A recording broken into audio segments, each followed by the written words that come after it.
বৈষম্য বিরোধী ছাত্র আন্দোলন সহ ছাত্র সমাজ যে আকাঙ্ক্ষা মানুষের কাছে তুলে ধরেছে, তারা একটা পরিবর্তন চায় দেশের। সেই পরিবর্তনের জন্য অবশ্যই একটা রাজনৈতিক সরকারকে দায়িত্ব নিতে হবে। বৈষম্য বিরোধী ছাত্র আন্দোলনের আপনি সমন্বয়ক, আপনার কাছে আমার ছোট্ট করে জিজ্ঞাসা, নেক্সট যে ইলেকশন আসবে সেটা যখনই হোক, সেই নির্বাচনের জন্য আপনাদের প্রস্তুতি কি? নির্বাচনের জন্য প্রস্তুতির কথা আসলে তো রাজনৈতিক দল অবশ্যই কিনা সেই প্রশ্ন আমি সেই প্রশ্নও করলাম।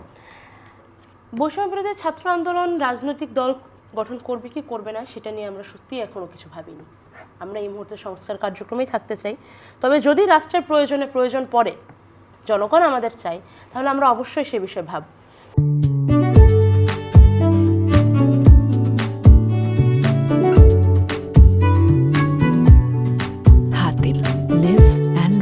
কিন্তু সত্যি কথা বলতে, আমরা রাজনৈতিক দল গঠন করি বা না করি, আর কেউ রাজনৈতিক দল গঠন করুক বা না করুক, অবশ্যই একটি বহু রাজনৈতিক দলের দেশে তো অনেকগুলো রাজনৈতিক দল থাকবেই।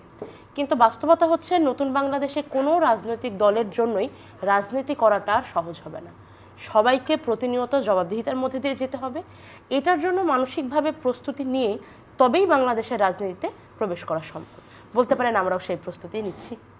তার মানে রাজনৈতিক দল, নতুন রাজনৈতিক দল আমরা দেখতে পাবো না, সেটা বলছি না।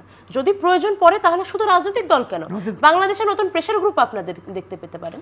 প্রেসার গ্রুপ তো আছে, প্রেসার গ্রুপ এবং রাজনৈতিক প্রেসার গ্রুপ আপনারা বাংলাদেশের নতুন যে কোনো সংগঠন দেখতে পারেন, রাজনৈতিক দল দেখতে পারেন, বা কিছুই দেখতে নাও পেতে পারেন। হতে পারে বাংলাদেশের রাজনীতি সেই রকম সুষ্ঠু রাস্তায় চলেই আসলো যেখানে মাঠে নেমে আন্দোলনের আর প্রয়োজনীয়তা থাকলো না।